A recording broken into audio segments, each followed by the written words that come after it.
Pai, perdoa nossos pecados, nossas falhas, nossos erros nessa noite. Abençoa tua filha, Pai, que vai trazer a tua palavra, Pai, nessa noite de domingo. Abençoa a vida dela, abençoa essa palavra. Revela a ela o oculto, escondido mais e mais, Senhor, além daquilo que ela escreveu, Senhor. Ó Pai, que nós possamos, ó Pai, ouvir a tua voz em nome de Jesus. Amém. Abra sua Bíblia no Salmo 70.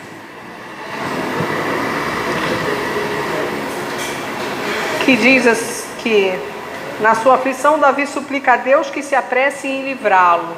Vamos ler esse salmo então. Se você está com alguma aflição e precisa que Deus se apresse em te livrar.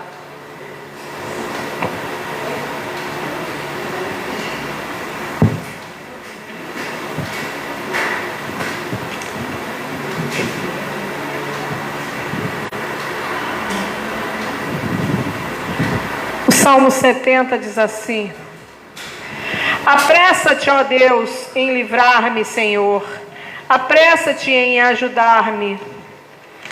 Fiquem envergonhados e confundidos os que procuram a minha alma. Tornem atrás e confundam-se os que me desejam mal. Voltem as costas cobertos de vergonha os que dizem ha, ha. Folguem e alegrem-se em ti todos os que te buscam. E aqueles que amam a tua salvação digam continuamente: engrandecido seja o Senhor, seja Deus. Eu, porém, estou aflito e necessitado. Apressa-te por mim, ó Deus. Tu és o meu auxílio e o meu libertador, Senhor. Não te detenhas. Só até aqui os irmãos podem se assentar.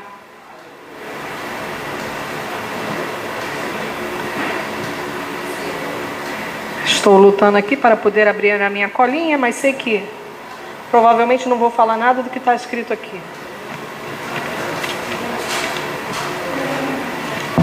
Mas eu quero, irmãos, dividir com os irmãos que esse é um salmo de súplica, de aflição de Davi.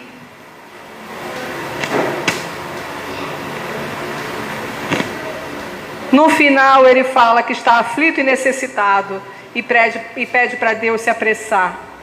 E eu fiquei pensando, irmão, se Davi estava aflito e necessitado, imagina nós, imagina eu, imagina você. Porque essa palavra Deus me deu há um tempinho já, com tanta luta, tanta aflição que temos passado, e eu estava prorrogando em pregá-la, e eu estou todo enrolado aqui porque o papel não segura. Já botei até o vento para lá. Deixa assim mesmo, tá bom. Sabe, irmãos, obrigada, irmão. O Alisson vai ganhar o prêmio Atenção do ano, que ele é muito atencioso, e Deus se agrada disso na casa dele. Irmãos, Davi estava aflito, Davi era rei. Eu, pela manhã, fiquei pensando: Senhor, se o Davi, que era rei, estava aflito, imagina eu. Eu fico pensando, será que Davi estava no cheque especial? Será que Davi tinha boleto para pagar naquela época? Já devia ter alguma continha para pagar, alguma coisa já tinha. Mas aí Deus me deu, irmãos, que todo mundo que tem um propósito tem uma luta. Davi era rei, e rei precisa lutar.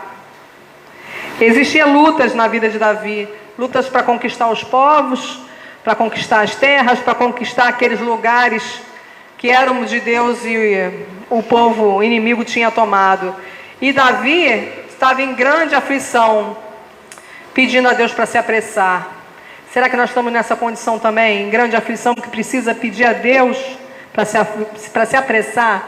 Será que Deus se atrasa? Será que Deus não está vendo?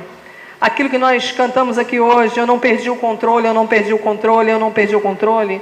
O controle que Deus perdeu não é o que Deus não perdeu, não é o da televisão, não, irmãos. É o controle da sua vida. Ele não perdeu o controle, ele não perdeu a direção. Ele está no domínio de tudo, amém? Amém ou não amém? Eu sei que está brabo, eu sei que está difícil. Eu sei que às vezes existe a necessidade de ver as coisas progredir, de ver as coisas melhorar, sabe? Isso também perturba muito. Saúde, família, doença, isso tudo tribula, irmãos. E a gente fala para Deus: Deus, apressa-te, apressa-te, apressa-te. Mas quando ele responde assim: ainda não, Hein? Aleluia nada. Quando Deus fala para você assim, ainda não é a hora, ainda não é o momento. Continua prosseguindo, continua buscando, continua clamando. E você na aflição e Deus falando, ainda não. Ainda bem que Ele está falando ainda, irmãos. Se Ele fala só o não, nós estamos acabados.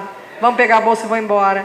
Mas Ele diz assim, ainda não. Quer dizer que Ele ainda não chegou a hora, ainda não chegou o momento da tua vitória. Mas ainda é uma preposição muito vaga, que deixa tudo muito vago. E Deus fala para nós hoje que nós temos que continuar clamando, continuar pedindo, continuar lutando, continuar se arrependendo, se é que os irmãos estão entendendo o que eu estou dizendo, amém?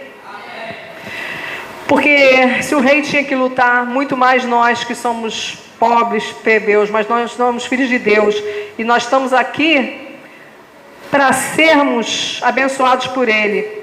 Davi, sabe, irmãos, Davi fez muita besteira. Davi pegou lá um relacionamento com a mulher dos outros. Davi foi contabilizar, foi fazer o censo de quantas pessoas tinha no seu exército. E Deus não queria isso. Davi foi contar a força do seu braço lá e Deus não queria isso.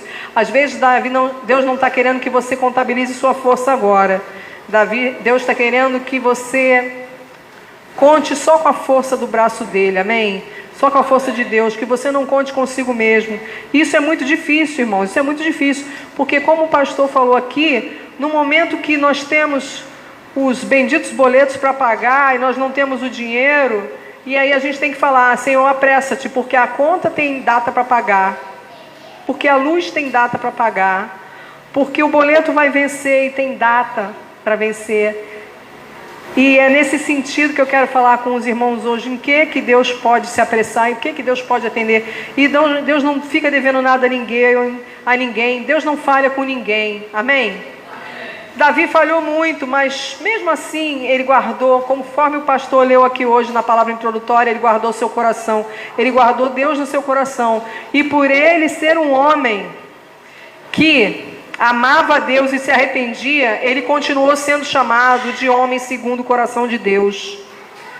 Que nós podemos até falhar, mas que nós viemos a nos arrepender, irmãos, para conseguirmos ser chamados de pessoas, homens, mulheres segundo o coração de Deus, amém? Porque é isso que está a nossa esperança, é botar Deus na frente, é botar Deus na frente da luta, da doença, da batalha, do problema, da dívida, porque senão pereceremos, irmãos, senão recairemos, senão fraquejaremos. A palavra de Deus diz que Salomão ele pediu sabedoria. Salomão já foi diferente de Davi. Davi, ele estava com suas mãos sujas de sangue. Então ele juntou muito dinheiro, mas ele não pôde construir o templo de Deus, porque ele tinha suas mãos sujas de sangue por muita luta. Muita luta às vezes suja a gente. A gente metido em muita luta, às vezes a gente falha, às vezes a gente se ira, às vezes a gente fala um palavrão, às vezes a gente briga com uma pessoa, às vezes a gente faz uma coisa que acaba não agradando a Deus. E é por isso que às vezes a gente suja. Mas a gente precisa se limpar, amém? Por isso que a gente busca Deus, a gente está aqui diariamente, para que essa santificação, essa limpeza continue. Enfim, Davi foi um homem que, segundo as contas aí dos estudiosos, juntou 3 trilhões de dólares. Foi o dinheiro que Davi juntou para construir o templo. Mas não foi ele que construiu, ficou para o filho dele, ficou para Salomão. E Salomão foi um homem diferente. Salomão pediu a Deus sabedoria. E Salomão foi tão sábio que ele escreveu 3.000 provérbios, irmãos. 3.000 provérbios, 1.005 hinos, 1.005 músicas. Salomão foi compositor de 1.005 hinos. Mas nós não sabemos se ele morreu salvo. Nós não sabemos se ele alcançou o seu propósito. Sabe, irmãos, tem muita gente enganando aí, que parece que está cumprindo o propósito, mas não está. Parece que está fazendo aquilo que Deus quer que faça, mas não está. Parece que está fazendo tudo certo, mas no fundo é igual aquela música que a gente cantou aqui. Quem sabe como é que está por dentro é só Deus. Por fora está mostrando uma coisa, mas por dentro está sangrando. Tem muita gente que está sofrendo pelo Evangelho. Tem muita gente que está pagando esse preço aqui da aflição. Mas tem muita gente que não está conseguindo alcançar o seu propósito. É triste falar, mas é verdade. Davi lutou, Davi tinha batalhas, Salomão tinha batalhas. Vocês pensam que Jesus também não sofreu? Jesus também tinha um propósito muito difícil, irmãos. Morrer naquela cruz por nós. Ele sofreu muito para cumprir o seu propósito. O propósito de salvação, através das nossas vidas. Jesus não ficou doente, mas Jesus sofreu na carne todas as dores, todos os sofrimentos de uma crucificação. Para te salvar, para me salvar. Mas não foi fácil ele cumprir esse propósito. Não foi fácil ele cumprir esse compromisso. E eu estava com essa palavra aqui, porque Jesus, irmãos, Jesus chamou Judas de amigo. Jesus foi traído pelo seu discípulo. Jesus foi traído por um amigo. Jesus foi traído por uma pessoa que estava ao lado dele. Jesus foi vendido por 30 moedas de prata. Por aquele que andava com ele. Por aquele que cuidava da bolsa. Por aquele que era o tesoureiro. A ganância fez Judas se perder. Provavelmente essa bolsa não era tão vazia como pensavam, porque Jesus não era nenhum miserável. Jesus tinha um ministério que tinha que ter uma bolsa com os valores para pagar os impostos e tinha que ter alguém tomando conta, e essa pessoa foi Judas. Mas Judas, quando foi traí-lo, lá em Mateus 26, 50, Jesus chamou ele de amigo. Amigo, o que vieste fazer? Como que diz assim, amigo, faz logo. Mas Jesus chamou Pedro de Satanás. Jesus chamou Judas de amigo e chamou Pedro de Satanás. Por quê? Porque Pedro, lá atrás, lá em Mateus 16, Jesus já tinha explicado para ele: é necessário que eu padeça, que eu venha a ser crucificado, porque no terceiro dia ressuscitarei. Mas Pedro não entendeu isso. Pedro falou para Jesus: você não tem que passar por nada disso. Se vier os soldados, nós vamos combater, nós vamos defender você, e nada disso vai acontecer. Então Jesus falou para Pedro: para trás de mim, Satanás. Então por que Jesus chamou o traíra de amigo e o amigo de Satanás? Sabe por quê, irmãos? Porque Jesus sabia o propósito que Deus tinha na vida dele. Jesus sabia que mesmo Judas fazendo uma coisa ruim, que era vendê-lo, fazia parte do plano de Deus. E Jesus sabia que se Pedro ficasse ali gritando, brigando, atrapalhando, ia atrapalhar um propósito de Deus. Então Jesus não é a favor de ninguém que não segue o propósito de Deus. Jesus não é amigo de quem não segue o propósito de Deus. Jesus não é mau. Jesus não ficou com raiva de Judas porque Judas fez aquilo, não. Porque Jesus sabia que ele tinha que passar por aquilo. Que mesmo fazendo uma maldade, Jesus sabia que ele estava cumprindo o propósito de Deus. Agora Pedro já sabia que Jesus tinha que passar pelo Calvário, porque Jesus já tinha ensinado isso para ele, mas ele não queria ver. Sabe por quê? Porque Pedro só enxergava pelo lado físico. Pedro só enxergava pelo lado carnal, irmãos. E quantos de nós estamos enxergando só pelo lado físico, só pelo lado carnal? Ah, eu não tenho dinheiro, não tenho condição, eu estou com essa dor que não passa, eu estou com esse problema, e eu estou com essa situação que me aflige, e te apressa, Senhor, te apressa, que senão eu não vou aguentar. Mas e o espiritual, irmãos? Eu já expliquei aqui que Deus é espírito, que Deus é amor, mas que Deus é espírito. Que o Espírito Santo é um espírito que habita em nós, que o próprio Satanás é um espírito que precisa se ocupar de uma carne. Então, se Deus é espírito, nós temos que alcançá-lo no espírito também. E graças a Deus que Deus nos deixou como corpo e alma e espírito, amém? Porque o corpo faz falhar, a alma faz a gente pensar coisas e sofrer, mas o espírito vivifica. O espírito vivifica. O espírito vivifica. Vou repetir para os irmãos: o espírito vivifica. É isso que nos fortalece. Se nós temos que cumprir o propósito de Deus, nós temos que ter o Espírito de Deus vivificado nas nossas vidas, senão nós não vamos conseguir, sabe, irmãos? E as coisas que nós temos que passar nem sempre são fáceis. As coisas não são... Parece que nada está claro, parece que tudo é muito obscuro, parece que você não sabe por que está sofrendo, parece que você não sabe por que tanto problema. Se você vê o ímpio subindo tanto, se beneficiando tanto, irmãos, eu conheço tantas pessoas que estão vivendo uma vida errada, uma vida de adultério, uma vida de ganância, fazendo coisas Pessoas que já têm dinheiro e fazem mais coisa para ter mais dinheiro, que podia fazer a coisa certa para ganhar o dinheiro certo, não, mas faz coisa errada para ganhar o dinheiro, sabe? Não tinha necessidade, mas a ganância faz com que ele peque, com que ele erre. Por isso que Deus fala que é mais fácil um camelo entrar debaixo de uma ponta de uma agulha, uma porta de agulha, que é uma porta baixinha, do que o rico entrar no reino do céu. Porque o dinheiro muitas vezes acaba deturpando a vida da pessoa. Ao mesmo tempo que eu vejo crente sofrendo, ao mesmo tempo que eu vejo crente que quer ser certo, que quer trabalhar certo, que quer viver certo, que quer fazer tudo certo, que só tem uma esposa só, que honra a sua família, sofrendo. Eu vejo isso e isso me aflige, irmão. Se te aflige também, diga amém. Porque os justos serão cheios de justiça. A palavra de Deus diz que nós devemos buscar a justiça. E a Bíblia diz para nós não invejarmos essas pessoas, irmãos. Porque essas pessoas que nós estamos vendo prosperar erroneamente, fazendo as coisas erradas, enganando, fraudando, adulterando, sabe? Prostituindo.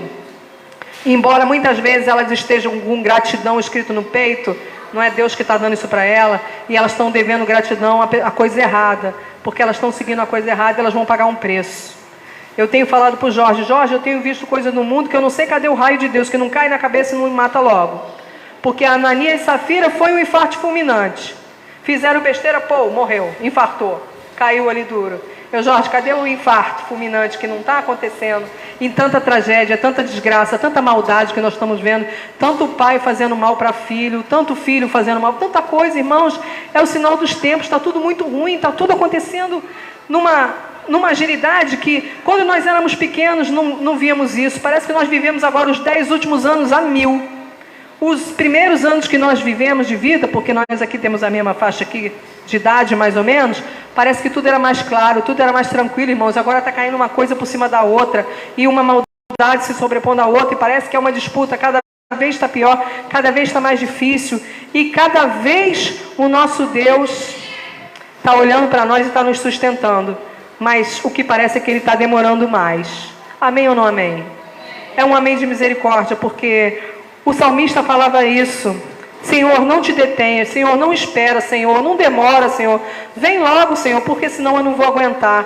E como eu falei com os irmãos, eu estava com essa pregação na cabeça, mas eu não estava conseguindo exemplificar, sabe? Aí eu passei por um episódio sábado. Sábado eu peguei um ônibus, irmãos, e vou resumir rapidamente para os irmãos. Sentou-se uma senhora do meu lado, uma jovem senhora de uns 30 anos, e aí o ônibus estava cheio, e a moça da frente começou a conversar com ela aqui. Eu aqui na janela, a moça aqui e ela aqui. E aí a moça virou para ela e falou assim: já teve o neném? Ela falou: já tive, já deixei com a moça. Irmão, já me deu um calafrio, eu já fui me angustiando. Aí a moça da frente perguntou: como é que foi? Foi tranquilo, eu entreguei para ela, e inclusive ela me chamou ontem porque ela vai apresentar o neném na igreja. Já está com 2 meses. Irmãos, eu vou confessar aqui que eu fui ficando com um asco, um nojo, uma angústia. Não é de Deus você julgar, mas eu fiquei chegando para cá assim, que eu já não estava querendo mais nem encostar nela. Pelo que ela falou assim, numa dureza, numa frieza, numa naturalidade. E o resumo da história é que a moça engravidou e ela não tinha como ter esse neném, porque, relatando lá para outra moça, ela contou que já tinha um menor e um maior, que não podia contar com ninguém. Então ela resolveu dar. E essa pessoa que recebeu, além de cuidar do neném, ainda cuidou dela, porque ela ficou doente na gravidez, ela teve um problema na gravidez, a criança nasceu prematura. Então essa pessoa que veio e abraçou essa causa, essa situação, além de cuidar da mãe, além de cuidar da criança, ainda cuidou da mãe. E eu fiquei ouvindo aquela situação e eu queria sumir, eu queria pular da janela, eu queria me meter na conversa, eu já estava ficando agoniada. E a moça falou assim: mas foi melhor, né? Aí ela falou claramente: claro que foi melhor. Foi melhor porque a pessoa tem condição, não tem só condição financeira, mas tem condição emocional também. porque a pessoa que resgatou aquela criança fez um enxoval maravilhoso para ela, que ela já estava cheia de roupa, porque a criança nasceu prematura e a pessoa teve dinheiro para comprar remédio, porque a pessoa era estruturada, porque a pessoa tinha uma família formada e obviamente era cristã, porque estava se falando em apresentação de criança na igreja. Então eu fui elaborando aquela história na minha cabeça e fui pensando, e a moça que estava conversando com ela naquele questionamento ainda falou: mas você não sentiu? Ela falou: eu senti, eu chorei muito. Ela falou que chorou a noite toda, mas depois passou. E ela sabia que aquela criança estava melhor, porque ela não tem condição de criar, porque ela tinha uma mãe doente, um filho pequeno e um filho adolescente com quem ela não podia contar, porque o pai da criança, que era o pai também do primeiro filho, não tinha onde morar e queria reformar a família para morar num lugar perigoso com uma pessoa que é esquizofrênica, com uma avó que era esquizofrênica, que ia oferecer perigo para a criança. Aí ela falou: então na vida que eu vivo, eu achei melhor fazer isso por ela. Irmãos, ela foi contando aquilo, isso aqui eu estou fazendo um resumo da história. E foi passando a história e eu fui pensando: meu Deus, será que essa atitude não foi uma atitude melhor para aquela criança? Será que não foi um ato de força, de coragem? E aí quando aquela mulher saiu do ônibus, a uma desceu, falou assim: eu vou descer, a outra falou: eu vou descer também, chegou o meu ponto. Quando ela saiu, eu fiquei olhando para ela, e eu falei: será que não foi uma decisão acertada? Eu não estou falando que ninguém tem que dar o filho para ninguém, não. Eu estou falando que às vezes nós temos decisões difíceis que têm que ser tomadas. Às vezes nós temos que tomar certas decisões para ter vitória na vida. Que não seja na nossa vida, que seja na vida de um dependente nosso, de um filho nosso, de alguma coisa por nós. Será que Deus não estava preparando, conforme a gente cantou aqui, uma vida, uma história para aquela criança diferente da que ela teria? Será que Deus já não estava certamente vendo dentro do ventre daquela mãe que a vida para aquela criança ia ser melhor na mão de outra pessoa? E às vezes nós temos umas decisões difíceis para tomar, irmãos, que nós não queremos. Mas nós temos que aceitar o propósito que Deus tem para a nossa vida. Nós temos que aceitar, sabe por quê? Porque quando Deus deixa a gente passar por certas coisas, Ele avisa. Ele foi avisando, Ele vai formando. Quando Deus tem um propósito, Ele não deixa de te avisar, Ele não deixa de te preparar. Se é uma coisa difícil que Deus está te pedindo para você cumprir o propósito, faça. Se é uma coisa de sacrifício, faça, irmãos. Porque tem muitas pessoas que têm o propósito, têm a chamada, têm uma coisa dificultosa demais para fazer na vida e não estão conseguindo cumprir e as coisas não estão indo para frente. Nós passamos aqui, irmãos, por isso. Nós temos esse propósito de estar com essa porta aberta. Mas tem sido difícil, irmãos, tem sido muito difícil. Eu vou conversar para os irmãos que quando Deus deu um cheque especial que Ele nunca deu, eu falei: isso deve ser motivo para pagar alguma coisa que vai ficar. Entendeu? Então Deus dá a provisão, e aí eu falava para Deus: Deus, por que o Senhor não dá a condição? Por que o Senhor dá o cheque especial que é para dívida? E Deus fala assim: ainda não. Ainda não. E eu tenho que aceitar o não de Deus. Mas eu tenho que cumprir o meu propósito com toda angústia, com toda aflição, com toda necessidade. Eu tenho que cumprir o propósito que Deus tem para a minha vida. Você tem que cumprir o propósito que Deus tem para a sua vida. Aquilo que Deus mandou você fazer, Ele não falou para mim. Isso não é um culto de revelação. É muito bom quando Deus abre a boca do profeta e o profeta vai e fala a tua vida todinha. Mas tem hora que Deus quer tratar sozinho contigo, porque Ele já falou para você: faz isso, isso e isso, e você não quer fazer. Faz isso, isso e isso, e você não tem coragem. Faz isso, isso e isso, e você quer largar. É como o pastor falou aqui: a gente podia chegar para o dono do imóvel e falar assim: não tem mais condições, vamos devolver. Mas Deus não quer. Então a luta é nossa, a prova é nossa. Eu aproveito para pedir que os irmãos se envolvam em oração, que nós sabemos da condição de cada um aqui, que ninguém aqui tem condição, que se Deus quisesse, Deus poderia botar uma pessoa única para pagar um aluguel, mas Deus não quer. Deus quer abençoar a todos, por isso essa prova, que nós não podemos mensurar quem vai ter condição, quem não tem, porque já chegou gente aqui que não tinha a mínima condição e ganhou um dinheiro inesperado e pagou o aluguel do mês. Já veio gente de fora que pagou o aluguel, já veio gente que nunca veio aqui e pagou o aluguel. Então nós não podemos limitar a Deus. Mas enquanto Ele diz ainda não, mantenha-se no propósito, mantenha-se na direção. Por mais difícil que sejam as coisas, por mais às vezes feia que a situação possa parecer, mas Senhor, Ela não cuidou do filho, ela deu o filho. Talvez fosse muito melhor para o filho estar numa família estruturada, estar numa família estruturada espiritualmente, estar numa família estruturada emocionalmente, do que viver num desespero, numa angústia, numa situação errada. Às vezes, irmãos, Deus pede o nosso Isaac. Sabem quem é o Isaac? O Isaac era o filho único do Abraão, que ele teve que levar para o sacrifício, botar lá com o cutelo no pescoço e dizer que ia entregar para Deus. Ali Deus falou que não precisava, mas se Deus pediu o teu Isaac, tu dá? Se Deus te pedir um sacrifício maior, tu dá? Se Deus te pedir uma confiança, a palavra de quinta-feira foi sobre confiança. Você pode confiar no médico, você pode confiar no remédio, mas você tem que, acima de tudo, confiar em Deus. Não coloque nada na frente, confie em Deus, tenha confiança.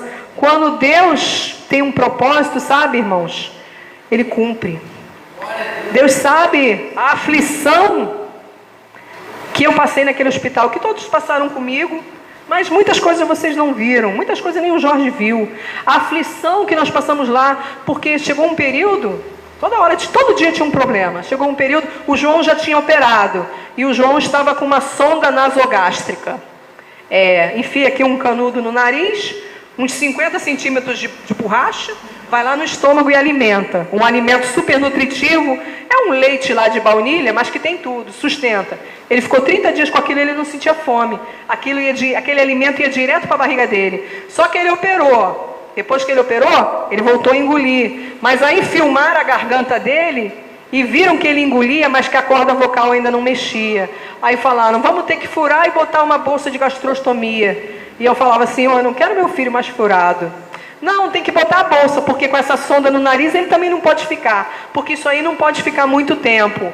E aí já ficou aquele outro dilema, operou, não, mas comer ele ainda não pode porque ele não engole direito, porque ele pode comer e cair no canal da traqueia. Então, aquela angústia, o médico querendo furar ele de novo para botar um negócio aqui que você bota do lado do estômago que alimenta, porque tinha que tirar a sonda e não queriam fazer o teste da comida, e eu falando, Senhor, dá um jeito. E aí João começou a sentir fome, João de repente começou a sentir fome. E aí nós olhamos para ele, a sonda saiu do nariz dele. Irmãos, 50 centímetros de mangueira lá no estômago. Era uma mangueira que ficava presa aqui no nariz por um esparadrapo. Não tinha como ela correr. Ela saiu sozinha. A sonda saiu sozinha e aquilo foi um milagre de Deus. Porque a sonda saiu, aí eles disseram, agora vamos ter que dar comida. Agora não vamos mais furar ele. Agora não vamos mais botar gastrostomia nele. Vamos ver se ele come. E aquilo foi uma esperança. Só eu e ele ali, vendo aquilo acontecer. A sonda saiu, soltou mais de 50 centímetros de comprimento do negócio, o negócio soltou do nariz dele sozinho. Era o propósito de Deus que tinha que se cumprir, porque estava chegando a hora da gente sair daquele hospital. E eu não queria que ele saísse com mais um furo, mais uma bolsa. E aí a doutora falou assim, amanhã ele vai comer, nós vamos testar ele. Se ele comer a papinha, não vai ter bolsa, nem vai ter mais sonda. E aí, irmãos, e aí? Que ela falava assim, não dá água para ele que vai sair pela traqueia. E eu já dava água escondida. E a gente bebia água, né, João? A gente bebia água por aqui e a água saía aqui no pescoço. Em tempo do menino morrer engasgado, em tempo do menino dar água aí pro pulmão, era uma coisa que a gente estava testando lá. Ela falava, não dá água para ele. Eu dava um pouquinho de água. Fora o Jorge, que ainda chegava lá com a Coca-Cola. O Jorge dava Coca-Cola, a Coca-Cola saía aqui. Aí um dia a mulher foi lá, fez uma aspiração nele, falou que a aspiração estava saindo preta, e eu não podia falar que era Coca-Cola, porque ela aspirava aqui da traqueia dele, saiu preta, era Coca-Cola, que estava indo para o lugar errado. Mas Deus nunca permitiu daquilo fazer mal. Mas eu sabia que se ela fizesse o teste no dia seguinte, aquela comida ia para o lugar errado, porque a Coca-Cola estava saindo no pescoço, no buraco da traqueia, a água estava saindo. Eu falei, Senhor, a gente precisa, ele precisa comer. E aí chegou no dia seguinte, aquela médica com mais de 10 residentes, vinha aquela turma para estudar, e ela, não achando pouco, ela pegou a papinha de maçã e pintou de azul, porque ela bota um corante azul que é para ver se o negócio cai no lugar certo. Eu falei, é agora que vai pegar a gente, é agora que ela vai seguir o mesmo caminho da Coca-Cola, comeu aqui, saiu por aqui, e nós vamos ficar mais um mês nesse hospital, e vão querer furar a barriga dele. Eu falei, não deixa, Senhor, não deixa. E aí a doutora deu a papinha para ele, ele comeu. Ele engoliu, não saiu nada azul. Quase que eu falei, procura o azul aí. E nada saiu azul, irmão. A comida foi para o lugar certo. E nós, por causa disso, nós pudemos ter alta e sair de lá, sem a tal da bolsa de gastrostomia. Então Deus tinha um propósito para a nossa vida. Nós passamos o período necessário ali. E na hora de sair, Deus fez o milagre. Ao contrário do exame, que mostrava que a corda vocal dele não funcionava, por isso não dava para separar a comida, o caminho da comida do caminho do ar. Apesar disso tudo, ele comeu, passou no teste e nós pudemos sair, irmãos. Deus tem um propósito para a nossa vida, amém? Às vezes nós vamos passar momentos de aflição, mas Ele vai dar resposta, amém? Por isso eu digo para os irmãos, seja sincero com você mesmo. Se você sabe o que Deus está cobrando de você, aceite e continue. Pode ser um período de aflição, pode ser um período de angústia, pode ser um período difícil, mas Deus vai te livrar. Você crê nisso? Vá até o fim, vai até o fim, porque o fim é de vitória, o fim sim é de ressurreição, o fim é de glória, o fim é de cura, irmãos, para todos os problemas.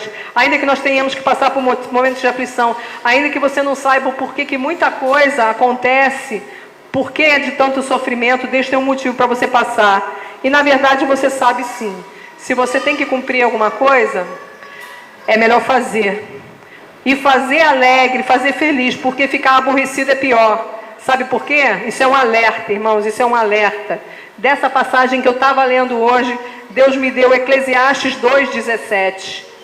Se os irmãos não querem abrir, eu vou falar para os irmãos. Que Eclesiastes diz assim, eu me aborreci com essa vida, porque a obra que eu fazia debaixo do sol nessa terra era penosa, porque tudo era aflição de espírito. Tem hora que a gente se aborrece, irmãos, tem hora que a gente fica indignado, tem hora que a gente passa por injustiça sim, tem hora que a gente passa por coisa que não era para a gente estar passando. Só misericórdia. Tem hora que a gente passa por sofrimento, mas isso não é para você sentir. Isso não é para você passar com dor, com sofrimento. É para passar por alegria. Porque senão dá aflição no teu espírito. Porque senão te dá doenças emocionais. Porque senão dói a tua alma, te cansa, te enfraquece. Porque você fica falando, meu Deus, é só luta, é só luta. É só seta, é só prova, é só desaforo.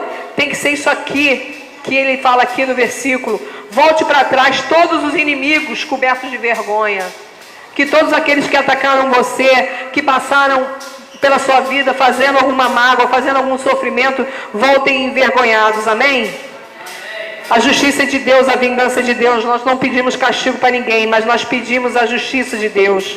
Porque Deus fala para nós nos alegrarmos nele, para Deus fala para nós buscarmos nele e nos alegrarmos. E Eclesiastes alerta. Se você não se alegrar, você vai ficar doente. Se você ficar aborrecido, você vai ficar doente. Se você ficar entristecido, mais doente você vai ficar. Isso é um alerta, porque nós temos que passar pela prova, dando glória a Deus, num espírito de paz, de alegria superior a qualquer coisa que se possa ensinar, qualquer coisa que se possa passar. Porque se você não fizer do jeito que Deus quer, a coisa vai ficar pior. Jesus não ficou doente, Jesus sofreu naquela cruz, Jesus ressuscitou para nos salvar, para nós termos vida e vida em abundância, amém? Amém. Fique firme, cumpra o propósito de Deus, aquilo que Ele mandou você fazer, peça a Ele para Ele te ajudar, peça a Ele para você ter força para suportar, sabe por quê? Às vezes é melhor a gente tomar uma decisão certa do que a nossa família toda sofrer. Jesus, essa moça livrou o filho dela de ter um sofrimento com ela. Davi não livrou.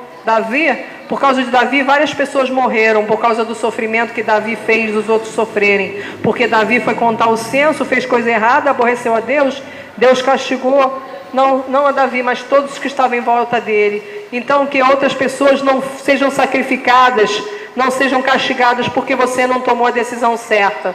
Amém? Amém. Porque você não tomou a atitude que Deus quer. Porque lá no Salmo 52... fala que Deus é bom diante dos seus santos. Então seja santo, seja justificado, seja coerente, seja bom, seja amigo, faça a coisa certa. Não faça as coisas na casa de Deus com ira, com raiva. Peça a Deus para livrar. Se a luta é grande, Se Deus fala ainda não, você fala, Deus, me dá força então. Mas continue, porque você tem que continuar, você tem que ser firme. Você tem que persistir naquilo que Deus quer de você. Deus não vai deixar você perder nada daquilo que você prometeu. Mas seja salvo, seja liberto, faça aquilo que Deus quer, para que você se apresente santo na presença dEle e Ele seja bom com você. Amém? Amém. Eu vou chamar o pastor Jorge para nós fazermos uma oração, onde você vai apresentar, sabe, toda a sua aflição, toda a sua necessidade, tudo aquilo que você está passando. Eu sei que Deus sabe, mas Ele quer que você abra a boca e declare para Ele. Ele quer que você já seja forte nessa luta, que você supere, que você aguente, porque a vitória vem, irmãos. A vitória vem em nome de Jesus. Amém? Amém. Vamos ficar de pé?